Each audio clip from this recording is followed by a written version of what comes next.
சிந்திக்கும் மக்களே, உங்களுக்கு உங்களுடைய இறைவனின் செய்திகள். நம்மளை படைச்சவன்லாம் யாரும் கிடையாது, இறைவன்லாம் கிடையவே கிடையாது அப்படின்னு சொல்லி இறைவனை மறுக்கிறதுனால நஷ்டம்ங்கிறது இறைவனுக்கு கிடையாது. மாறாக மறுக்கக்கூடிய மனிதராகிய நமக்கு தான் சொல்றான், என்னின் புறத்திலிருந்து உண்மையை கொண்டு நபி உங்கள்கிட்ட வந்திருக்கார், அவரை நீங்க ஏற்றுக்கொண்டீங்கன்னு சொன்னா உங்களுக்கு நன்மை, உங்களுக்கு வெற்றி. இல்ல அவரை நீங்க மறுத்துட்டீங்கன்னு சொன்னா இறைவனுக்கு எந்த ஒரு நஷ்டமும் கிடையாது.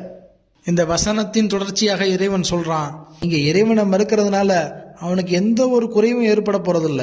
ஏன்னா வானத்துல பூமியில உள்ளது எல்லா விஷயங்களும் இறைவனுக்கு உரியது.